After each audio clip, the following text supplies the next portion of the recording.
So we were looking at spark ignition engine control yesterday. So I gave a brief introduction, and today we will continue with the spark ignition engine control. And then as a part of electronic engine management, we will also be looking at diesel engine control. So we were initially looking at the factors that control emissions and performance of SI engines, and I told you that air-fuel ratio is a very important parameter, and we define air-fuel ratio in an engine not as air-fuel ratio but as equivalence ratio and as excess air ratio, which we saw yesterday. And I also discussed with you the importance of ignition, flame velocity, completeness of combustion, and their implications on emissions and efficiency.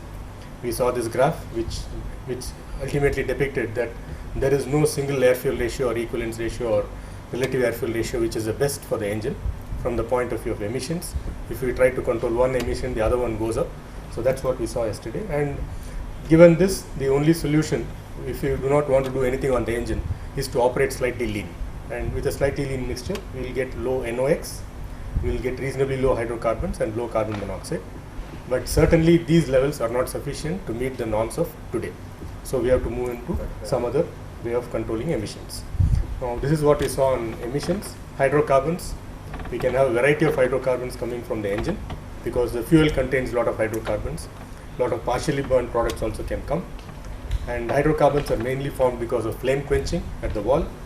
They could also be got from crevices where the flame cannot travel. We saw this yesterday. Carbon monoxide is mainly a result of rich mixtures, and it's basically because of incomplete combustion.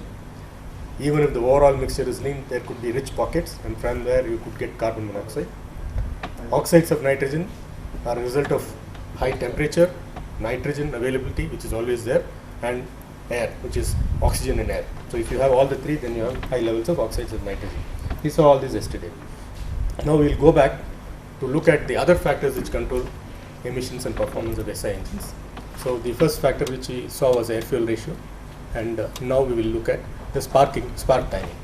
So if you look at spark timing, it is the time at which you initiate the spark in the combustion chamber, and from there is a flame which travels, and this flame consumes the entire charge. So the combustion in the engine has to occur when the piston is at top dead center, and then only you can utilize the high pressure and temperature that is produced for conversion to work effectively. So the spark time becomes a very important parameter. The reason is combustion is not instantaneous. The moment you give the spark, it takes some time for the combustion to proceed. So you need to give some time. And if you need to give some time, then you have to push this combustion process to the right point in the cycle. So spark timing has to be changed based on operating condition. And spark timing can significantly affect torque, temperature inside the combustion chamber, the pressure inside the combustion chamber, and hence knock, that is knocking, which we discussed yesterday. And since temperature is also controlled, spark timing significantly affects NOx emissions. So this is the influence of spark timing. So in an engine management system, we would like to control spark timing as well. This is the next important parameter. First one is air-fuel ratio. Now apart from this, there are other factors which may or may not be controlled by the engine management system. One of the parameters is volumetric efficiency. The volumetric efficiency of an engine controls the amount of air that you have in the engine, which we saw yesterday, and that could again affect torque and the completeness of combustion. So we want to have a lot of air inside the cylinder so that combustion is complete and high power outputs or high torque can be produced.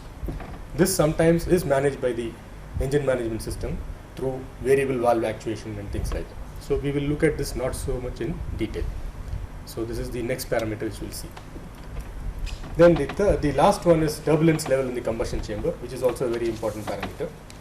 I told you yesterday that if you create turbulence inside the combustion chamber, you can enhance the mixing process in the combustion chamber. The flame will propagate faster, and even hydrocarbon emissions can be reduced. So turbulence inside the combustion chamber will affect flame velocity, it will affect heat transfer, it will also affect the volumetric efficiency. So these parameters, which are very important from the point of view of combustion and emissions, are affected by turbulence, and turbulence is created as the air enters into the combustion chamber and as the air is compressed. So this also to some extent can be managed by the operating the engine management system. So these are the parameters that are important. We will now slowly proceed into engine management. Now I want to show this slide which gives you information on how we can control emissions in a spark ignition engine. So this is what we call as a three-way catalytic converter. Three-way catalytic converter is actually here. This is the three-way catalytic converter. The three-way catalytic converter is actually placed somewhere here. That is in between the engine and the tailpipe. So the exhaust from the engine goes through a three-way catalytic converter and then goes to the atmosphere. This is what happens. What that happens in all the modern engines.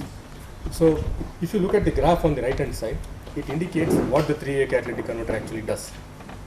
The three-way catalytic converter is both an oxidation and a reduction catalyst. It is both oxidation and reduction catalyst. So it can simultaneously do oxidation and reduction. So it can oxidize hydrocarbons and carbon monoxide to products like water and CO2. So incomplete combustion products can be completely burned in the catalytic converter. So even if it is not burning in the engine properly, the catalytic converter completely burns it and converts all the carbon monoxide to carbon dioxide, all the hydrocarbons to carbon dioxide and water. So that is what happens. And it is also a reduction catalyst. If there is any NOx, it reduces it to nitrogen. So it removes oxygen from NOx and reduces it to nitrogen.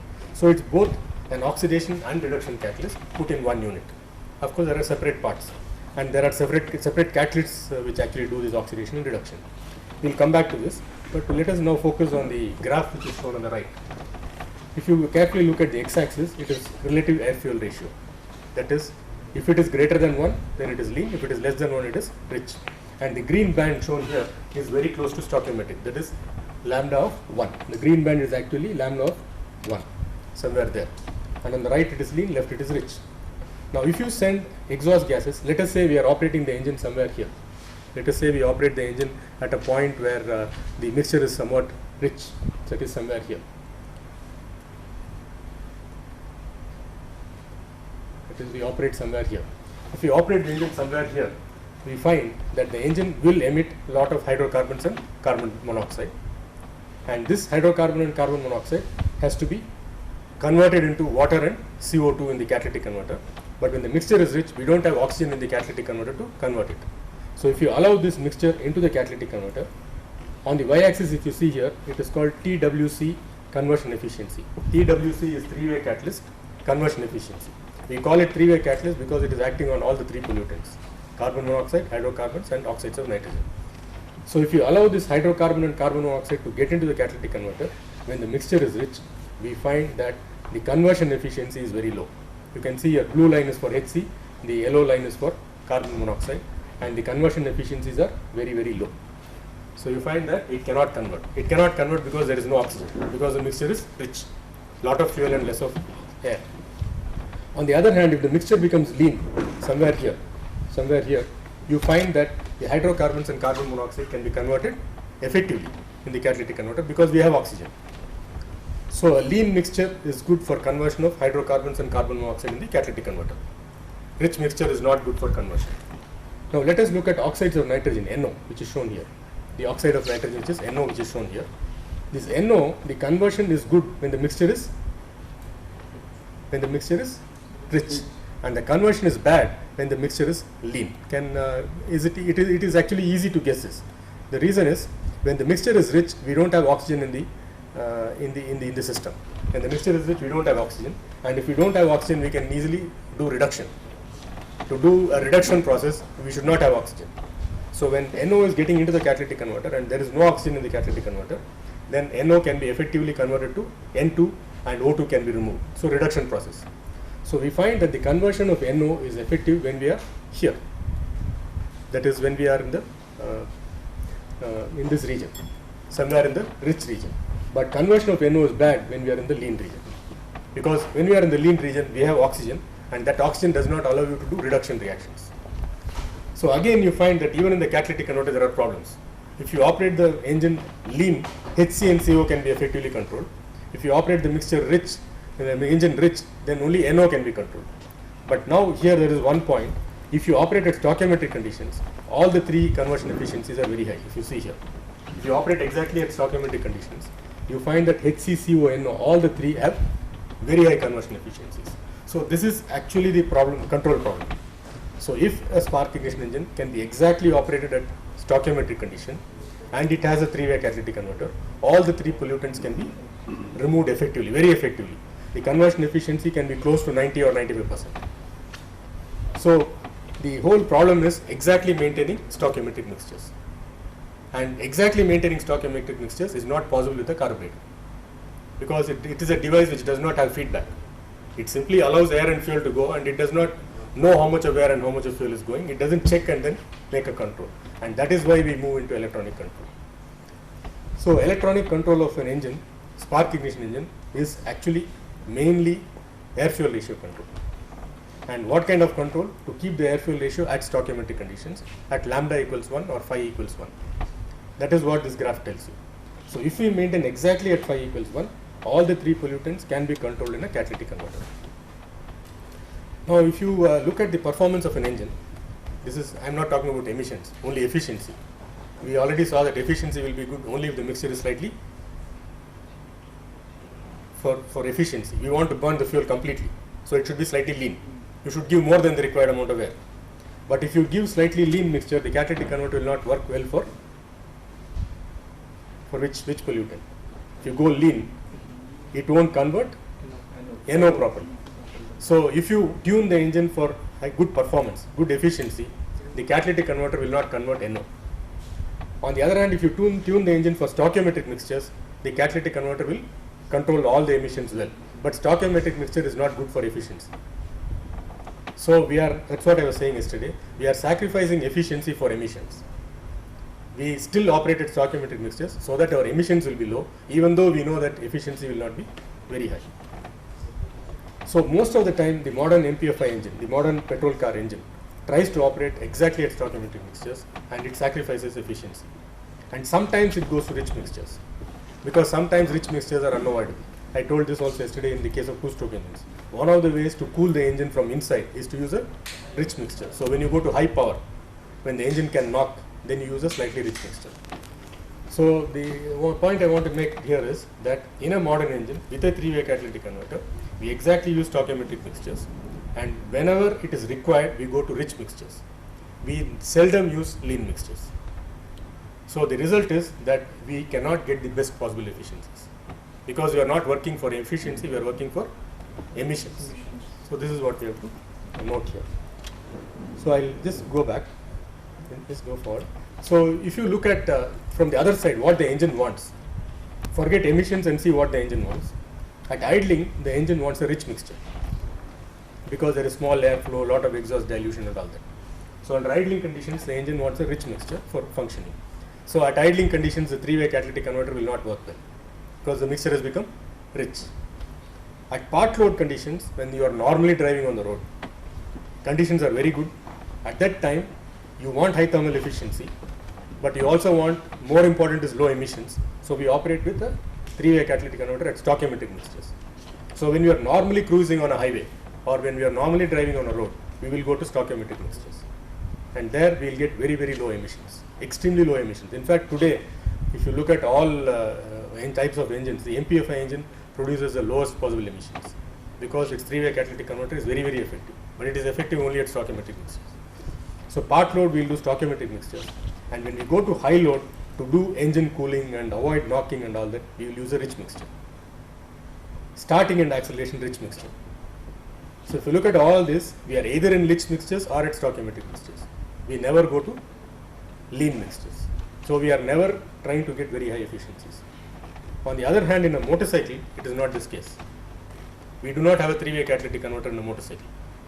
As of now, we do not have in normal motorcycles. So we operate even lean. We go lean and get the benefit of efficiency, because the motorcycle emission norms today are little lower than the emission norms of the car. So you can afford to do that there without a three-way catalytic converter. But our discussion is only on the MPFI, which is a three-way catalytic converter equipped engine. So shall I proceed beyond this? Now, if I have to summarize SI engine emission control, there are basically two methods by which we can do. The first method is going to lean mixtures. And using and trying to reduce CO and NOx emissions and get reasonably low HC emissions. But the main advantage would be that you will also get very low fuel consumption, and that is normally used in the case of motorcycles. And it cannot be used in the cars, because it does not give you extremely low emissions. It cannot meet norms. but the advantage would be good thermal efficiency, but the disadvantage would be that it will not give you very low emissions, and sometimes you could also end up in misfire. So these are some of the disadvantages. On the other hand, in an MPFI engine, you use a three-way catalytic converter. It effectively oxidizes HC and CO to harmless products, CO2 and H2O. Of course, if I treat CO2 as a harmless product, and then it reduces NOx to N2, but the problem is it needs a stoichiometric mixture. You have to exactly maintain stoichiometric mixtures. Thermal efficiency is not good, but extremely low emissions can be got, and you can also have possibility of knocking because we are operating at stoichiometric mixtures. So these are some of the plus and minuses of what we do. So if you see, we are heavily working towards reducing emissions. That's what we are trying to do. Now we will go to fuel injection strategies. How can we inject fuel in an engine? There are different ways in which we can inject fuel into an engine. This shows a simple cut section of an engine where you have the possibility of putting a fuel injector. First of all, I'll very soon tell why we need a fuel injector. That will come very soon. So we can, or I can say that these are the points through which you can introduce fuel into an engine. We will not even worry about the injector. We can introduce fuel just above the throttle, like what we do in a carburetor. We introduce fuel above the throttle. Or you can introduce a fuel between the throttle and the intake. So we can put the fuel right on the intake valve. That is, the fuel is actually made to impinge on the intake valve, because the intake valve will be hot. And if you put the fuel on intake valve, the fuel will vaporize easily and get inside the engine. So you can hit the fuel, make the fuel hit the intake valve, or you can deliver the fuel directly into the cylinder like in a diesel engine. So these are the three methods by which we can inject fuel. And these three methods are called like this. The first one, which is above the throttle, is called throttle body injection. The second one, which is just before the exhaust intake valve, is called the port injection. And the third one, which is directly into the cylinder, is called direct injection. So we have three methods of injection, and we are going to first look at port injection, and then we will look at direct injection. Throttle body injection is not practiced now. It is an old system. In fact, in India, I think we never had any. In our country, we never had any throttle body injection. We straight away went to port injection. Whereas in foreign countries, abroad, Western countries, they went to throttle body, then to port fuel. We were a little bit late, but we caught up with them by directly going into port fuel injection, and we are now moving towards direct injection. So this is what this figure illustrates. Now this figure looks a bit complicated. This is how a real engine management system is. There are so many things going on in the engine. In fact, there are certain things which have been omitted here also. Now, if you very carefully follow this figure, you find that this portion is a this portion is a engine, and this portion is the intake manifold. The intake manifold of the engine, and it's a 4-cylinder engine which is shown here. You have 4 injectors placed on the intake manifold. Each one of these injectors is placed just before the intake valve of the engine. So first cylinder intake valve, second cylinder intake valve, and so on. So 4 injectors, and these 4 injectors receive fuel from this rail. From this rail, the fuel injectors receive fuel. So fuel comes from the fuel pump through this line into this rail, and this rail has fuel under pressure, and the pressure is about 3 bar. So it's about 3 bar, roughly about 3 bar. So these fuel injectors are actually, you can say they are solenoid valves. So when you apply a pulse, the injector will open and inject the fuel. When you switch off the pulse, it will stop. So it's a solenoid valve, and these solenoid valves receive lines. You can see these black lines, black arrows. They come from the ECU, which is called the engine control unit. The ECU is the engine control unit, and the engine control unit, it gives you the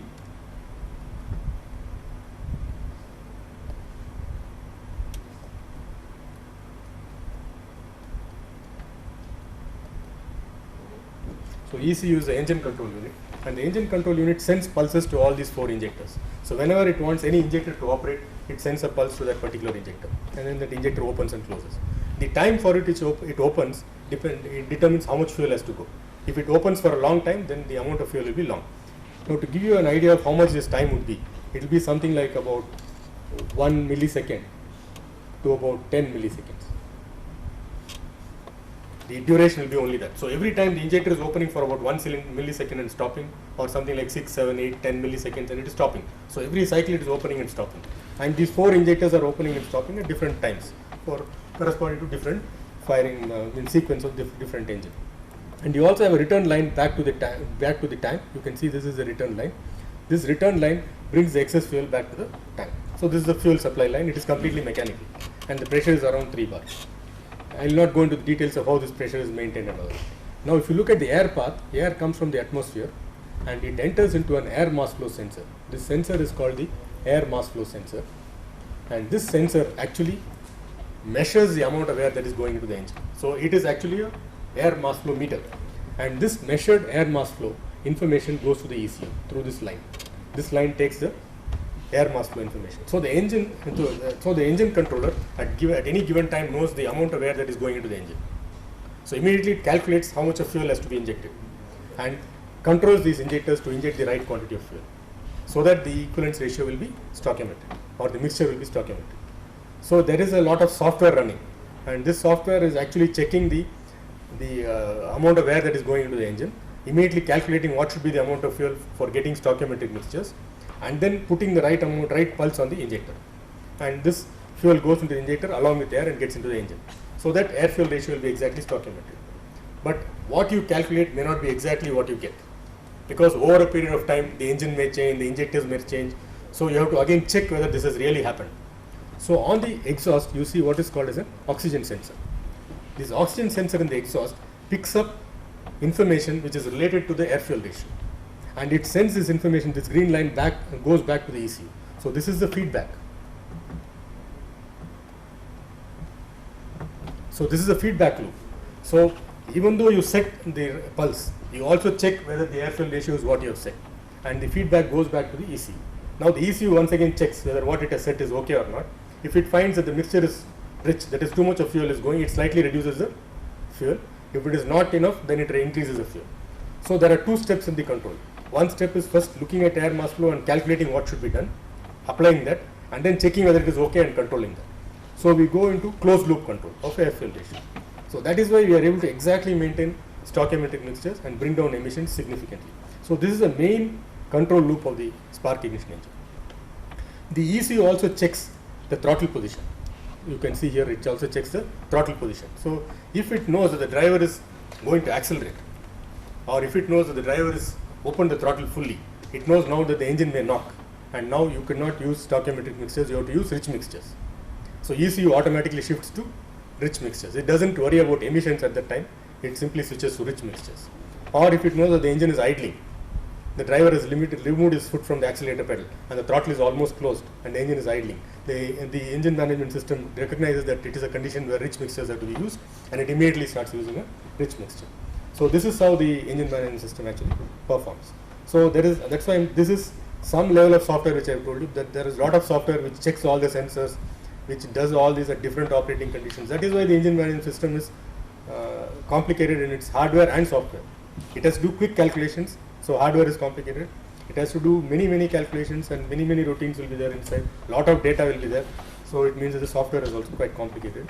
And to develop an engine management system, it takes anything from 1 to 3 years for an industry. So there's a lot of experiments also which are being done. Now this is the closed loop control of air fuel ratio. Apart from that, you see that the ECU, or the engine management system, is also sending signals to the ignition control.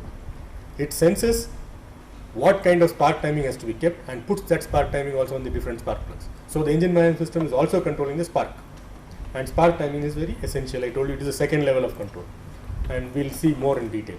It also does what is called as it also controls what is called as the idle speed actuator. This idle speed actuator maintains the idling speed. So the idle speed actuator also controls idling speed. So if you want a particular idling speed to be maintained, then the idle speed actuator exactly maintains idle speed by sort of controlling the air that gets into the engine. So it is an idle speed actuator. So this is again closed loop control of speed. So these are some of the important control paths in a spark ignition engine, and we'll move ahead and look at how this is actually done. Now the most important control part, which I said, is the controlling of the air fuel ratio, and that control of the air fuel ratio is actually done by what is called as the exhaust gas oxygen sensor. We saw this exhaust gas oxygen sensor somewhere here. It is inserted in the exhaust pipe, and this exhaust gas oxygen sensor actually gives a feedback to the engine control unit as to what the oxygen level is. Now this oxygen sensor is basically a solid electrolytic cell, and you can see that at the center it has got zirconium dioxide as a solid electrolyte, and on the two sides it has porous platinum coating, which are the two electrodes. And on one side you have the exhaust gas, and on the other side you have air. So this sensor is actually introduced somewhere here, and one side the sensor is exposed to the exhaust gas, on the other side it is exposed to the atmosphere. So the right hand side is exposed to exhaust, the left hand side is exposed to air. So the right hand side has got less oxygen, the left hand side has got more oxygen. So across the electrolytic cell you have a difference in oxygen concentration, and this difference in oxygen concentration drives the potential. So you get the plus and minus on the two electrodes, and that voltage corresponds to the difference in oxygen concentration.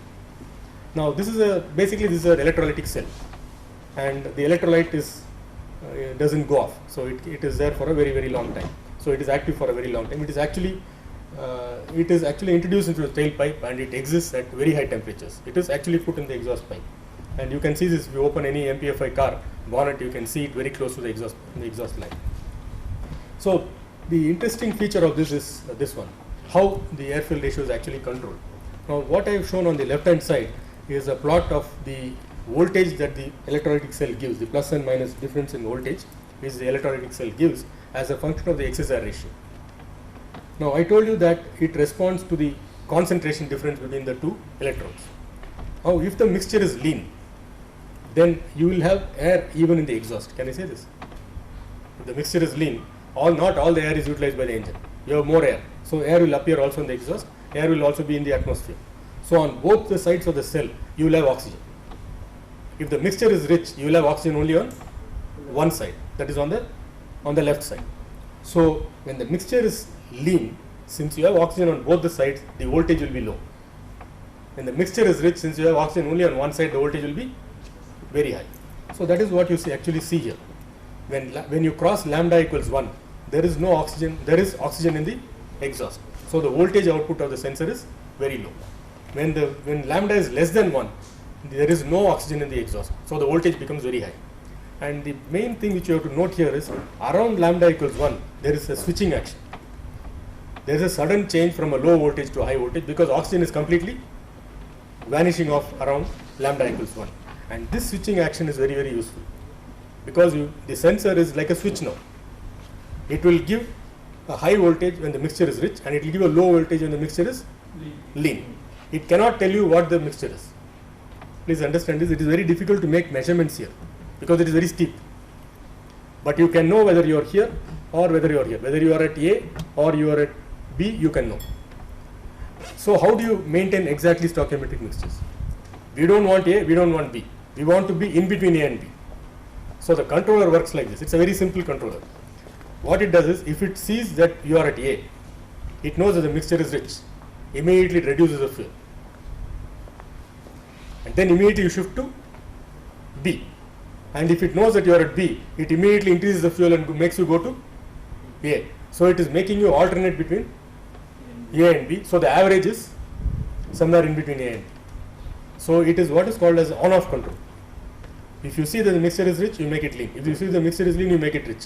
So you are simply moving up and down around the stoichiometric condition, so that average will become stoichiometric, and that is good for this one. So that is what I have shown on the right hand side.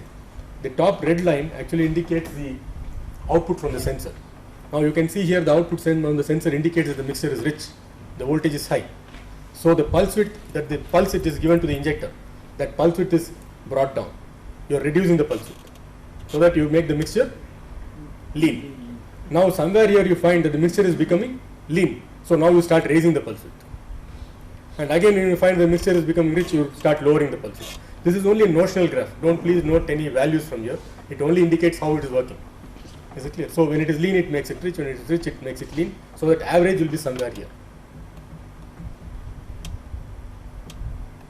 The average lambda is somewhere here. And average lambda should be close to 1 for our catalytic converter. So this is how actually engine management is done in MPFI engine. The driver does not know any of this. He is simply driving and this is happening actually inside. And you are making so small changes that you cannot feel anything. Very small up and down movements occur. Is this clear? Now we will just look at spark timing. How spark timing can, I told you that the second important parameter is spark timing. Now how can spark timing control performance?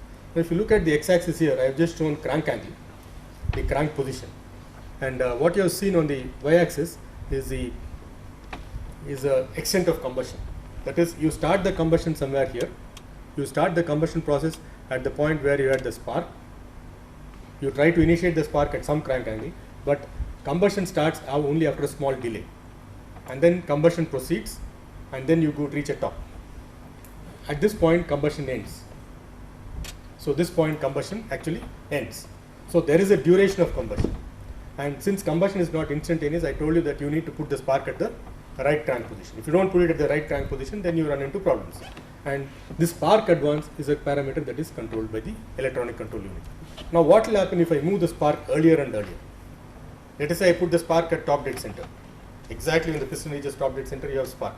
Then combustion occurs, and combustion occurs even when the piston is moving down. So that is not very good for work output, because the pressures have fallen. Let us say you put the spark too early, very early, then you will be compressing gases which are being burned. So pressures will become too high, temperatures will become too high. So spark timing has to be right for you to get maximum work, and we call this as MBT, time for the pressure to change advance for best torque. So there is a given spark timing at which the torque is maximum, and the engine management system always has to set that spark time exactly. So what they actually do is they conduct a lot of experiments and create a table. They'll say if the throttle position, the driver's throttle position is this, the engine speed is this much, the air fuel ratio is this much, this should be the spark timing. So this is put on the table. So when the engine is running, the engine management system looks for all these parameters and calculates what should be the spark timing and applies it. So it works like this one. On the other hand, if you keep on advancing the spark timing, because it may be good, you will find that temperatures will be going up, and that may end up in NOx, high levels of NOx. It can even lead to KNOC knocking. So spark advance, if not carefully controlled, can lead to knock. It can lead to NOx emissions, and it can also lead to high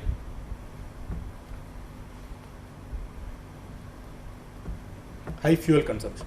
So first one is knock, second one is NOx, and third one is high fuel consumption. So it could lead to any of these, and so the engine management system has to very carefully control the spark timing. And spark timing is very important because combustion is not instantaneous. Now this takes us to knocking, because spark timing influences knocking. Now knocking, I will not go into too much of details of knocking because we do not have so much time. So knocking actually means sudden combustion, as I told you yesterday. It is almost like an explosion, so it can lead to engine failure. The engine can even fail. If you run the engine for a long time under knocking condition, you can even have a hole on the piston. It can simply melt off the piston. So it can fail. It will emit a lot of noise. Efficiency of the engine will come down because combustion will occur rapidly at some unwanted crank position. Emissions of NOx will become very high. So it's to be avoided. But another thing is, when you are operating very close to knock, it is very good. The engine should not be knocking, but it should just about be knocking. You do some change in the spark time, it will start knocking. If you are operating at that point, it is very good, because knocking combustion is fast combustion, and you are very close to that fast combustion. So operation close to the knock limited timing leads to best performance, but it should not be knocking. You are at the border, and that will give you high thermal efficiency and very low emissions. So if you want high efficiency and low emissions, you should take your engine very close to knocking, but not allow it to knock. Is it clear? So how do we control knocking? So one has to resort to some sort of control. So the controller of the knocking controller has to keep the engine very close to the knock limit. It has to take you up to that border, but should not allow you to knock. And then it should be able to change depending on the fuel. Suppose I fill some fuel today and fill fuel from some other source tomorrow, and there's a small change in the fuel composition. Today it may not knock, tomorrow it may knock.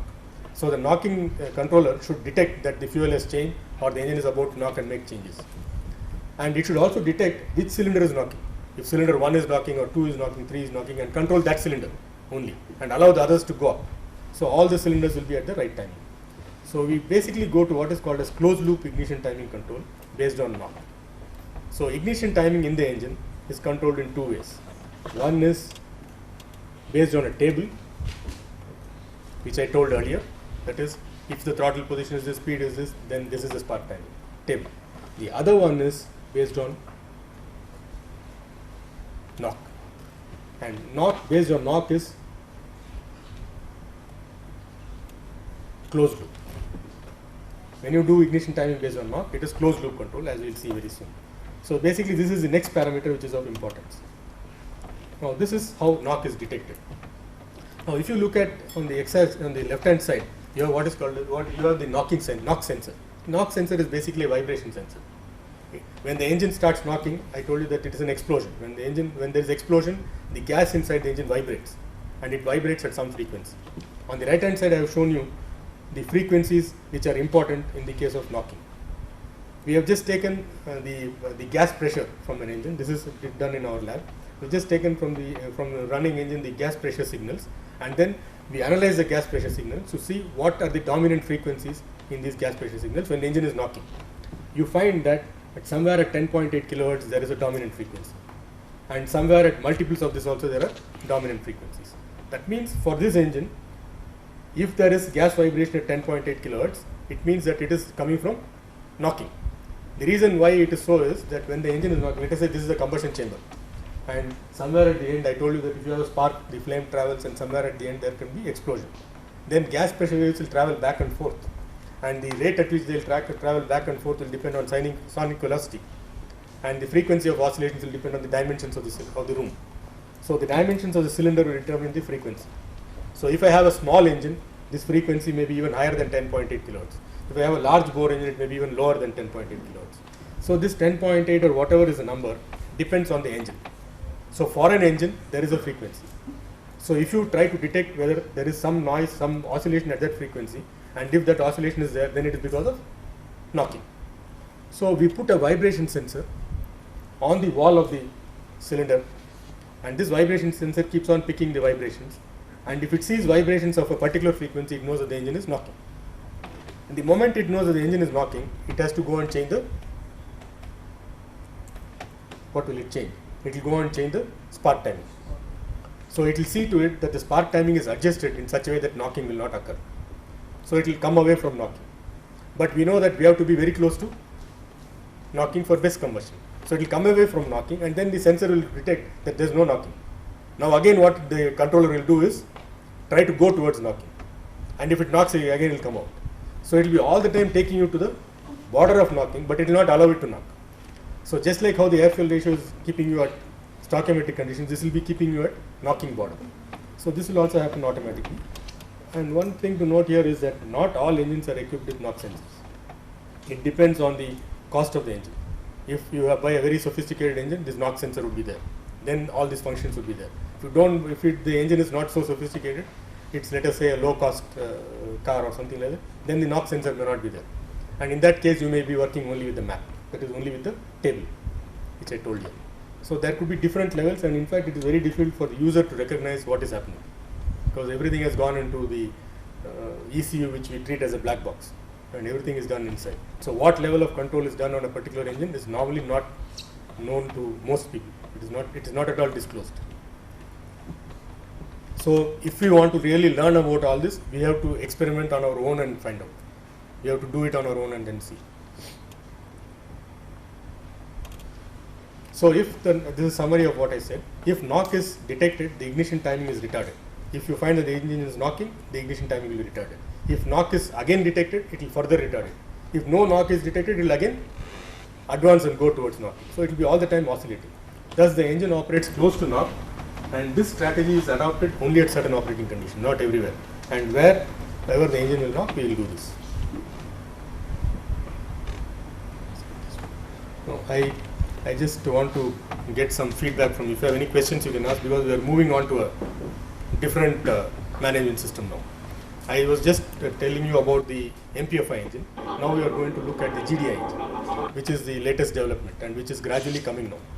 MPFI system is better than the carbonation system. Exactly, yes. Then why not to use the same for the two-stroke engine also? Yes. Where the hydrocarbon is a very big problem. Yes. So can I answer? Please. Yeah.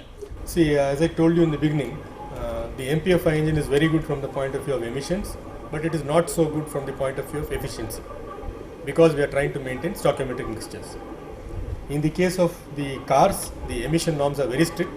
So without the MPFI, we will not be able to meet the present norm. Of course, there are some other advanced technologies, we will not talk about that at the moment.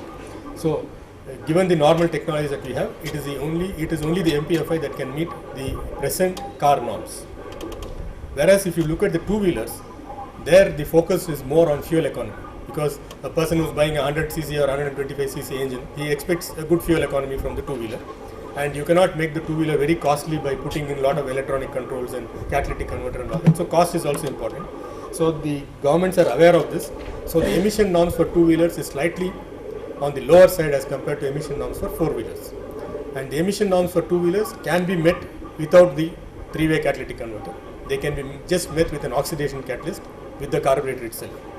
And carburetor is also a wonderful device. There is nothing bad about the carburetor. It has been serving us for a very long time. It's a very good device. Only thing is, it cannot maintain the air-fuel ratio exactly at 1 or with a very, very close tolerance, which is required for the MPFI. So that's why we also use the carburetor in the two-wheeler. So I just want to summarize what we have seen.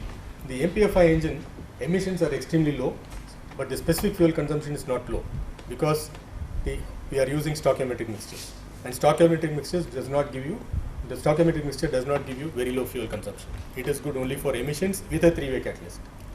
And when you want to control the engine, when you want to reduce the amount of air, when you want to reduce the amount of fuel, let us say you want to reduce the power output of an engine. You are driving on the highway and suddenly you are driving on the road, inside the city, and you are going at part throttle. And at part throttle, what you want is lesser torque. Lesser torque means lesser fuel. So you are reducing the fuel. If you reduce the fuel, you also have to reduce the air, because you want to maintain equal stoichiometric mixtures. In a spark ignition engine, please note that you cannot only change the fuel. If you change the fuel, you also have to change the air, because you are forced to be at lambda equals 1. So whenever you reduce the fuel, we will also reduce air, and to reduce the air, we make use of a throttle. We saw it I showed it in the MPFI engine. The throttle which is kept here. This throttle is actually an obstruction in the intake manifold, which is what we operate by the foot pedal. So when you close the throttle, we have a lot of losses in the throttle, and that again brings down the efficiency of the engine. So the MPFI engine has two main limitations. One is its emissions are low, but fuel consumption is not low. Second is it has to use a throttle, because the equivalence ratio has always got to be at 1. And this throttle also leads to some fuel economy problems and also some charge dilution effects. The third problem is that you are always using stoichiometric mixtures, and stoichiometric mixtures are very good for knocking. So the engine is always likely to knock. So you need to keep on looking at whether the engine is knocking or not. So these are three fundamental problems with the MPFI engine. The most fundamental being that you are not getting good fuel consumption. So nowadays, all over the world, people have recognized that you have to reduce CO2 emissions. And CO2 emission anyway will come when you burn fuel. And if you burn completely, you will get more CO2, because you are converting all the carbon to CO2. So the only way to reduce CO2 is to reduce fuel consumption itself. If you make an engine which is efficient and which consumes less fuel, then it will emit less CO2 for a given fuel. Or you go to a fuel where there is less carbon, then also you will emit less CO2. But you are not changing the fuel, you will still work with gasoline. So the only way to reduce CO2 is to bring down fuel consumption, and MPFI cannot bring down fuel consumption because of the restriction on the air-fuel ratio. So we go to a new kind of system which is called GDI, which is called gasoline direct injection. This system has been developed over the years. It is not I won't say it is totally a new system. Even in 70s, people knew about this GDI, but they knew about this in a different way. Those days, they are not really worried about emissions and all that. They were more worried about the fuel consumption, and people are looking at injecting fuel directly into the cylinder. We call injecting fuel directly into the cylinder as GDI. This is not diesel combustion. This is still spark ignition combustion. This has got nothing to do with diesel. So gasoline direct injection was started long back, but it has become realizable now because of the electronics that we have, because of the controls that we can do now. So only now it is practically feasible. So we'll see what this gasoline direct injection is. Before we go to gasoline direct injection, I just want to tell you about how the mixture can be in an engine. We have always been looking at homogeneous mixture. I said that the air and fuel in the MPFI engine is mixed outside the engine and then taken into the cylinder. So it's a homogeneous mixture of air and fuel. And if you want good fuel economy, you will make it lean. So flammable, lean mixture is what we try to use in an engine. But we may not always use it because we want stoichiometric mixtures. So homogeneous mixtures, air-fuel ratio has to be within a limit. can I assume that you all know that there is something called as flammability limit? I cannot take, let us say I take 1 kilogram of gasoline. We saw that 1 kilogram of gasoline should be mixed with 14.7 kilograms of air approximately to get stoichiometric mixture. Now if I keep on increasing the amount of air, it will burn, but at a particular point it will not burn because it will become too lean for the flame to travel. So that's a flammability limit. Similarly, if I keep on decreasing the amount of air, then also it will become too rich and it will stop burning. So there is a limit, flammability limit. So you have to operate within this flammability limit. So if I want to reduce the fuel in an engine, I can simply reduce fuel only to some extent, because if I reduce more, then I have to also reduce air. So both have to be done. So as long as you are within the flammability limit, a homogeneous mixture will work. So that's what I show on the left hand side. Homogeneous mixtures, air fuel ratio to be within flammability limits. Mixture can become lean, but it cannot become too lean. But we want it to be very, very lean. We don't want to control air, because when we control air, we put a throttle. And if you put a throttle, it obstructs the airflow and creates losses. So our aim is to work without the throttle. And without the throttle means no control of air. And then the mixture will become very lean and it won't work. So this is the problem which we face. To overcome this problem, people in 1970s, late 70s itself, they came out with this solution. This is called a stratified combustion. You see on the right hand side, inside again I always like to take this as the combustion chamber, easy to imagine. Let us say I have a spark plug at one end of the combustion chamber. I want to put very little fuel and lot of air, and that will not burn if I make it homogeneous. So what I do is, I put this fuel locally. I don't mix it with the entire air. I allow this fuel only to mix with part of the air, and the remaining is only air. Then I can have a spark near the fuel, and that will burn in this region and may not burn in that region at all. So I am not at all controlling air, I am only controlling fuel, but I am not producing a homogeneous mixture. If I produce a homogeneous mixture, if I distribute fuel everywhere, it will become too lean to burn. So I localize the fuel and then try to burn it in this locality alone. And then if that also can burn later on, I spread the flame there. So we work with what is called a stratified mixture as shown there. We have the combustion chamber. Part of the combustion chamber is extremely lean. That is too much of air and very little fuel where it may not normally burn. And part of the combustion chamber, which is shown here, this portion is lean but it is flammable. And you put your spark in this region. So flame comes here, it burns here, the fuel is burnt, and afterwards the temperature becomes high so that it can even extend into the other region. So this is what we call as homogeneous and stratified combustion, the differentiation between homogeneous and stratified combustion. Air fuel ratio in a small region is flammable, but overall it is very lean. So in the combustion system which you see on the right hand side, there is no need to control air. You can remove the throttle. Only thing is, you should be able to localize the fuel. And as you put more fuel, you have to allow the fuel to go into more regions of the engine. And when you put lot of fuel, it can become homogeneous. So this is the approach in GDI. You try to localize the fuel and work. So it can give you high efficiencies. There are several advantages. See, I told you about knock. When I told you about knock, if I have a spark plug here, then the flame travels here, and this region is likely to knock. Isn't it? The last region where the flame will go at the end is the one which can explode, because it is waiting for the flame to come by the time it explodes. Whereas if you look at this right hand side figure, the last region does not have fuel, so it cannot knock at all. So the problem of knocking does not exist in stratified combustion, because the last region, though it is somewhere at the end, it doesn't have enough fuel to immediately explode, so it doesn't knock. So in the stratified combustion, you have avoided the throttle, you have avoided the problem of knocking. So at part load it is very efficient. So when I want to reduce the power, I go to stratified. When I want high power, I go to homogeneous. So now you want an engine which can shift from homogeneous to stratified, and the driver doesn't know when to use homogeneous or stratified. Driver simply presses the accelerator. So when he is at part throttle, it will be stratified. When he goes to a high throttle, it will automatically become homogeneous, and he doesn't decide when to go to homogeneous or stratified. So that is why the GDI engine needs a lot of controls. It shifts between all these modes, and that is what makes it slightly complicated. So I hope this point is clear. Now we will move on to how the GDI engine works. So this is just a summary. Homogeneous lean, not too lean, as the mixture has to be flammable, needs to throttling, can't use high compression ratios because the knocking will occur at the end. Combustion will be slow if the mixture is lean, but it's easy to operate. That's why people try it in motorcycles, but not too lean. On the other hand, when you go stratified and lean, extremely lean, you can go very, very lean. Overall mixture need not be flammable, only the region has to be flammable. No need for a throttle, even at low loads. No end gas, so no knocking problems. Combustion is fast in the region where you can have combustion, but it is very, very difficult to control. How can you say that I will put the fuel and it won't mix there? It needs lot of control of air movement and fuel movement. So very carefully we have to control the movement of air and the movement of fuel. So it is a problem which fluid mechanics people like a lot, because they would like to see how air and fuel is mixing, how fuel vaporizes, and how you can localize this mixing and all that. So it is a problem which is good for electronics engineers, because a lot of